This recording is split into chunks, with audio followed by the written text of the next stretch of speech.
എല്ലാവർക്കും നമസ്കാരം. ഞാനിന്ന് നിൽക്കുന്നത് നമ്മുടെ പുഴയ്ക്കൽ റിവർ ടൂറിസം വില്ലയിലാണ്. കഴിഞ്ഞ മാസം 25-ാം തീയതിയാണ് ഇതിനു മുമ്പ് ഒരു വീഡിയോ ഇട്ടത്. അന്ന് ഈ പുഴയും ഈ ടൂറിസം വില്ലേജും പൂർണ്ണമായും കണ്ടാൽ ഏതോ കാട്ടിൽ നിൽക്കുന്ന ഒരു ഭാർഗവി നിലയം പോലെ, പ്രേതാലയം പോലെ നിൽക്കുന്ന ഒരു സ്ഥലമായിരുന്നു. അന്ന് മുതൽ നമ്മൾ ഈ പ്രവർത്തനം ആരംഭിച്ചാണ്. യൂത്ത് കോൺഗ്രസ് പ്രവർത്തകരും പഞ്ചായത്ത് മെമ്പർമാരും എല്ലാവരും ചേർന്ന് ഈ പുഴ നമ്മളന്ന് മനോഹരമാക്കുകയുണ്ടായി. പക്ഷെ അന്ന് ആണെങ്കിലും ചണ്ടി അതൊന്നും നമുക്കത് നീക്കം ചെയ്യാൻ കഴിഞ്ഞിരുന്നില്ല. ഇപ്പോൾ നമ്മൾ ഈ ഷട്ടർ തുറന്നതിന് ശേഷം വെള്ളം പോകുന്നതാണ് കരുതിയത്. പക്ഷെ ഒരു രക്ഷയുണ്ടായില്ല. ചണ്ടി പോകുന്ന സാഹചര്യമെല്ലാം ഉണ്ടായിരുന്നു. പിന്നീട് ഞങ്ങൾ പഞ്ചായത്ത് മെമ്പർമാര് എല്ലാവരും ചേർന്ന് ഇന്ന് ഈ പുഴ വൃത്തിയാക്കാൻ വേണ്ടി ഇറങ്ങി.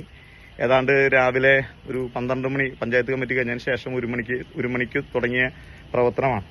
പഞ്ചായത്ത് മെമ്പർമാരുടെയും അതുപോലെ തന്നെ മണ്ഡലം കോൺഗ്രസ് പ്രസിഡന്റ് സന്യാട്ടൻ, AK Ramesh, Wilson member, Jino, standing committee chairman Jino, Rajeev, അങ്ങനെ ഞങ്ങളെല്ലാവരും ചേർന്ന് ഇന്ന് ഈ പുഴ മനോഹരമാക്കിയിരിക്കുകയാണ്.